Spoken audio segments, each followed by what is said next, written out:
Bonjour et bienvenue pour ce deuxième tuto hors série sur les maps en 2D isométrique ou pas, parce qu'on va aussi voir sur les maps en 2D tout court, et nous allons voir les déplacements au clavier, avec toujours les questions pertinentes de Ghislain. Salut Sam. Salut. Et donc, nous avions l'autre jour fait ce magnifique map escargot, et nous que l'on va faire un déplacement dans cette map. Pour ceux qui n'ont pas encore, qui n'ont pas vu cette première partie, je ferai un lien pour que vous puissiez aller voir la partie précédente pour créer cette map. Donc on va créer déjà une variable perso pour contenir la position X et la position Y où le perso se trouve actuellement. On pourrait aussi, par exemple, choisir un chiffre, on va dire le 8, et le perso va commencer sur cette position. Et donc par exemple, en ayant fait ce choix, si la map est égale à 8, à ce moment-là, on donne ses coordonnées à notre perso, voilà, et nous allons ensuite rajouter dans le HTML notre perso à cette case. Donc on va réutiliser le même code pour trouver la hauteur et la largeur dans laquelle il est. Alors il va falloir bien sûr créer ce perso.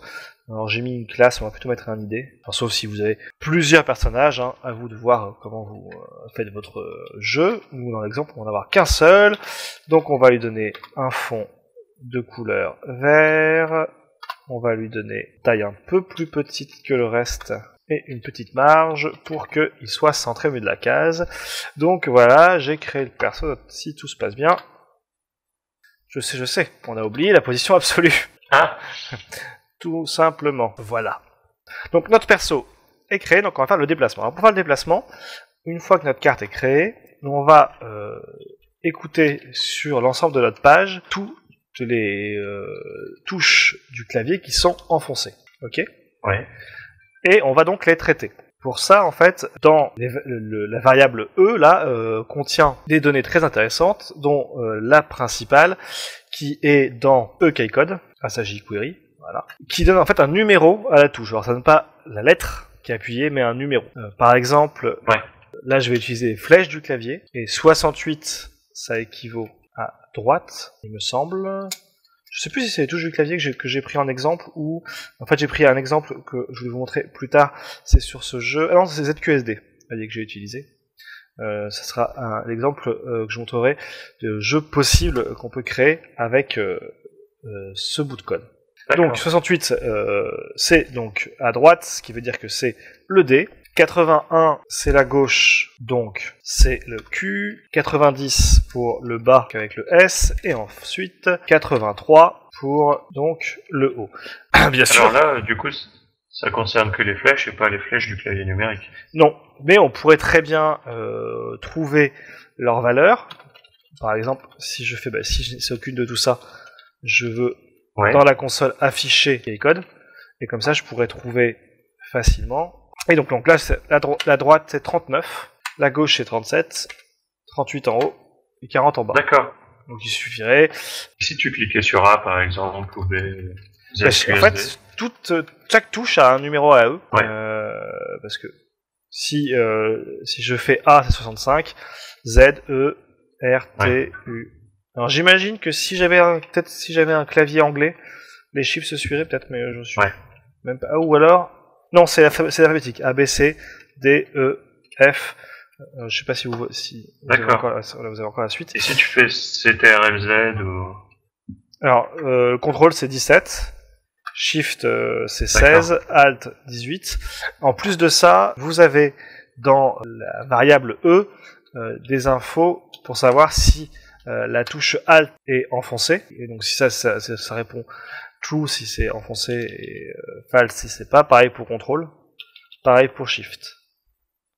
Donc si vous voulez faire des déplacements spécifiques si la touche est enfoncée, vous pouvez l'utiliser. Et donc on va faire notre déplacement. Donc en fait on va demander à notre perso de se déplacer, donc on va créer une fonction de déplacement. Et donc en fait, on va lui donner la position X et la position Y où on souhaite qu'il aille. Donc si notre perso va à droite, on va lui demander d'aller la droite, c'est plus 1 en X, donc perso n'existe pas, hein, c'est MJ perso. Voilà. Donc, on va récupérer la position X et on va dire plus 1. Par contre, tu restes au même endroit dans la coordonnée Y, parce que là on va à droite. Si on va à gauche, on va enlever 1 à X. Si on va en bas, on ne change pas X, mais on va enlever moins 1 Y. C'est plus 1, non? Vers le bas. Non, vers le bas, c'est moins 1. Attends, oui, non, c'est plus 1. Oh, bien joué, Ghislain. Les coordonnées, bien sûr, le 0 est dans l'angle, donc on descend en rajoutant plus 1, plus 1, plus 1. C'est de 0 à 20 et pas de non négatif. Déplacement. Donc là, on a réfléchi, on a maintenant donné les coordonnées d'où on veut aller. Et en fait, ce qu'on va faire ici dans le déplacement, c'est s'informer sur l'info qu'on a dans la map. Et on lui demande. Et en fait, si la réponse est 9, alors on peut se déplacer. Ouais. Si la réponse si est 1, on ne peut pas, donc on ne fait rien. Un mur. Voilà. Et Tout simplement. En effet, ici on a un 8. Le 8, c'est quoi? C'est la position de départ. Et en fait, on peut très bien ici la faire disparaître. Cette position de départ, en disant, bah, maintenant que je sais que mon perso est parti de là, ça devient un emplacement vide normal. D'accord? Comme ça, on n'a pas de problème. Après, si on veut qu'il y ait plusieurs personnages, on peut laisser le 8 au présent et dire que c'est le 8 symbolise un personnage et qu'on ne peut pas fusionner deux personnages. Donc si c'est 8, on ne peut pas avancer. Si on fait ça, il faudra rajouter quelque chose après. Donc pour l'instant, on a dit ok, on peut. Donc vu qu'on peut, on va donner à notre perso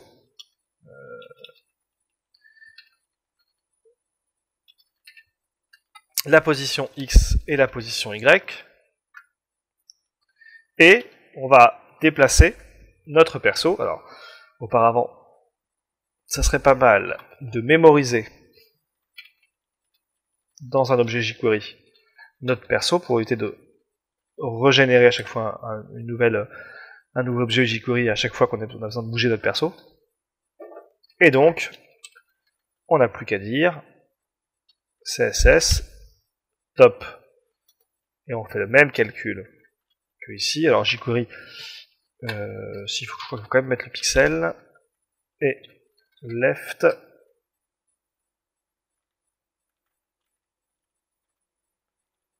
Voilà. Ah oui, bah, j'ai oublié un petit peu dans map de renseigner Y et X. Ah donc oui, là, il se déplace de droite à gauche. Alors par contre, je ressens que le bas ne marche pas. Le bas c'est 80. Je crois. Est-ce que j'ai inversé haut et bas? Très bien. Ah. Bas. Oui. Alors ça. Ah bon. D'accord. Bah écoute, oui. Alors est-ce que c'est que j'ai inversé les chiffres? 83 c'est descendre. Oui, c'est juste que j'ai inversé bas et haut. Tout va bien. D'accord. Ok. Donc c'est Ghislain avait raison, hein, c'est juste que j'ai en inversé. Donc là, ça y est, on peut se déplacer. Je ne peux pas rentrer dans le mur. Hein, là, j'essaie d'appuyer vers le haut, je ne peux pas y aller. Par contre, je peux me balader dans l'ensemble de la carte. Ouais. Alors, faut faire attention quand la personne arrive, d'essayer des fois, sur un navigateur, il faut que la personne clique une fois sur l'écran avant que les touches ne soient reconnues. Parce que forcément, si je suis là-haut, par exemple, dans la barre de tâches, je peux taper, on ne voit pas le voir à l'image, mais là, je suis là-haut. Bien sûr, mon perso ne bouge pas. Il faut que je sois faut que j'ai cliqué une fois dans la fenêtre pour que ça marche. Donc, n'hésitez pas à avoir une fenêtre qui, pour commencer le jeu, pour qu'il clique, pour être sûr que le focus se fasse bien sur la page. Oui, d'accord. Voilà. Donc voilà pour le déplacement. On pourrait donc, si jamais on voulait que qu'il y ait plusieurs persos et les persos ne puissent pas s'entrechoquer, on devrait à chaque fois préciser sur la carte que l'emplacement précédent du perso, c'est-à-dire avant de changer ici, dire que là où il était avant, donc c'est-à-dire cette coordonnée-là, est maintenant vide, parce qu'il quitte cette case, et la case où maintenant il va est remplie.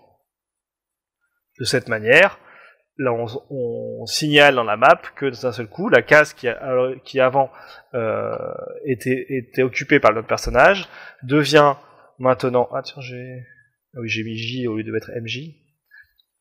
Est maintenant occupée par notre personnage. On a bien le déplacement qui du coup, s'effectue. Deux personnages peuvent pas se croiser. C'est ça. Si je contrôle un personnage avec d'autres touches et que les personnages viennent à se rencontrer, ben ils ne pourront pas se croiser, ils seront obligés de se contourner, ce qui est pas simple dans cette carte-là de se contourner. Voilà. Voilà pour la 2D, on va passer tout de suite à la 2D isométrique, donc on va copier notre perso. Voilà. On va rajouter un point de départ dans notre carte. On va là aussi, si c'est un 8, dans la carte, ajouter notre perso. Alors on avait vu qu'on avait déjà préparé dans la précédente vidéo pour parler du volume cette problématique. Donc là, je vais remettre je ne peux pas mettre comme ça, je vais plutôt ici, alors remplacer top par MJ trouve top et en mettant la position X et Y actuelle, parce que donc, on avait dit que vu qu'en isométrie, on a besoin d'une fonction pour trouver l'emplacement du personnage. Et pareil pour la position left, mais aussi pour la position Z, la profondeur de champ, où on a dit qu'il fallait utiliser cette fonction, voilà, et donc lui donner X et Y. Donc ceci, je vais le supprimer, je vais MJ créer le MJ perso, comme on a fait sur l'autre, j'aurais pu copier d'ailleurs.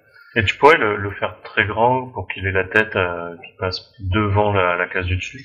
C'est le cas déjà dans ce qu'on avait fait la dernière fois. Je te rappelle que la dernière fois, hop, il passait bien au-dessus. Alors, est-ce que on est bon ou pas? Non, le perso n'a pas reçu d'infos. Ah oui, parce que je crois que je l'avais mis dans le HTML dans notre test précédent. Un style maintenant? Je sais pas. Hein?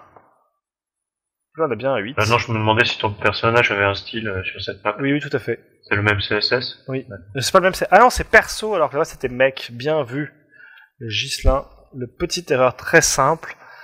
Ici, c'est perso. Voilà. Très bien. Okay. Alors, voilà pour l'instant quand je fais déplacer avec mon clavier, c'est la fête parce que j'utilise n'importe quoi, j'utilise ce calcul-là, alors que en fait maintenant il suffit simplement de remplacer le calcul qu'on avait fait ici par le trouve top et le trouve left et rajouter z index en utilisant le trouve z avec la valeur 5. On va... Et là, du coup... Et là, on teste. Et donc là, on est d'accord, le déplacement fonctionne. Est-ce que tu as des questions, Ghislain? Je veux faire pousser un petit carré, tu vois, alors, devant le personnage. Donc, oui, c'est l'exemple que je voulais montrer. Donc là, j'ai fait, c'est un jeu que j'avais fait il y a quelques années, où on déplace un personnage et on peut déplacer une caisse, en fait. Vous voyez, comme là, pour pouvoir accéder à la fin. Alors, il y a deux éléments là qu'on peut rapidement voir. Il y a créer une fin au niveau. On va par exemple, il suffit en fait par exemple de donner un chiffre encore différent, imaginons le 7, et au moment où le joueur arrive sur la case 7, on va lui dire bravo, tu as gagné. Et là, très simplement, dans cette version-là, il suffit que j'aille Voilà, bravo, j'ai gagné, j'ai trouvé la sortie. Cool. Déjà, ensuite, pour posséder des caisses, il suffit donc de donner un autre chiffre pour les caisses.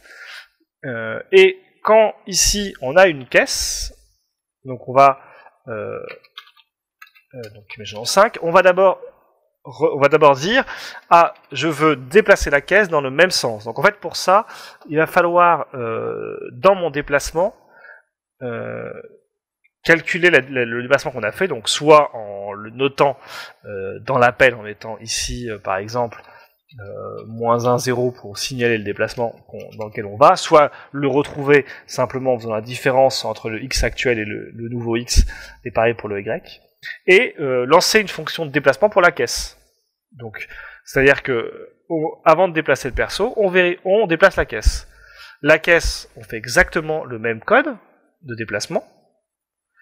C'est-à-dire qu'on lui donne le nouveau x, le nouveau y, on vérifie si l'endroit où on veut aller est vide. Si c'est vide, on déplace la caisse de la même façon. Donc si on met 9 et 5 sur le déplacement de la caisse. Et on répond, c'est bon, la caisse est déplacée. Et donc le perso peut à ce moment-là, à son tour, se déplacer. Et si on lui répond non, c'est pas possible, le perso ne peut pas se déplacer parce que la caisse n'a pas libéré l'espacement. T'as compris ? D'accord, oui. Voilà. Il faut bien hiérarchiser à chaque fois l'ordre de déplacement. Que ce soit toujours la caisse en premier, sinon le personnage va passer sur la caisse. Je peux montrer le code du jeu qu'on vient de voir. Donc là, j'ai donc mon déplacement. Je vais ici donc faire mon déplacement. Donc la fonction déplacement qui est là. Et donc alors, chez moi, 1, 2 et 3. Ce sont des emplacements vides, donc là, il se rend compte que il peut déplacer son perso, donc directement, j'ai un trou X, un trou Y, c'est pas trou top, mais c'est le même principe, donc il va directement se déplacer. Si c'est une 4, c'est une caisse. Donc, il va...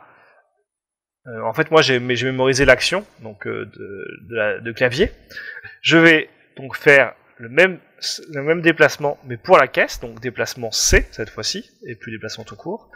Déplacement C, c'est le même code. Si la map c'est 1, 2, 3 ou 6, qui est aussi vide, je sais plus ce que c'est dans le jeu, le 6, je vais mettre la caisse à cet endroit-là. Je vais modifier la map pour signaler le passage de la caisse. Alors en plus, j'ai fait deux choses. J'ai une map dans laquelle j'indique que la caisse, au chiffre 4, il y a une caisse. Et j'ai aussi une map dans laquelle je mémorise l'idée de ma caisse, parce que j'ai plusieurs caisses, donc plusieurs divs derrière que je veux retrouver, en fait, pour pouvoir ici la déplacer, donc, et connaître l'idée de la caisse qui est à cet endroit-là à l'origine. Voilà. Ce que j'ai utilisé ici pour connaître l'idée de ma caisse et pouvoir le déplacer. Donc là, ma caisse s'est déplacée ou non, je le sais dans le résultat. Si le résultat est juste, à ce moment-là, je vide l'endroit où était ma caisse. Alors ça, c'est une fonction, un autre élément du jeu, et je bouge mon perso.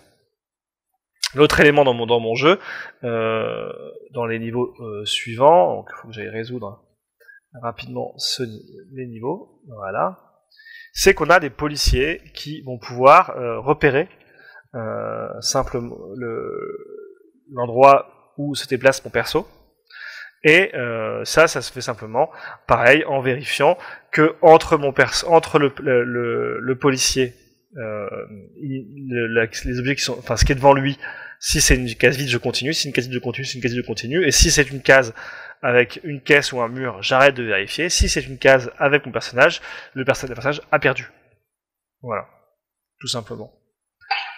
D'accord. C'est la même système. Enfin voilà, le système de déplacement, ça paraît un peu comme ça de voir ce qu'on peut faire. C'est un exemple de jeu possible.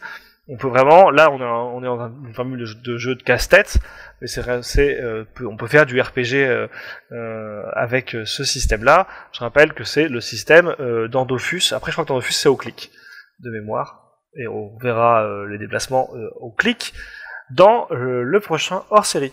Je vous mets nos emails et l'adresse de notre YouTube.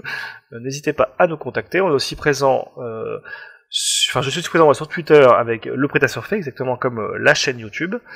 Voilà, n'hésitez pas à nous contacter. Et Ghislain est aussi présent sur le podcast The Big Web Theory. Et je vous dis à la prochaine.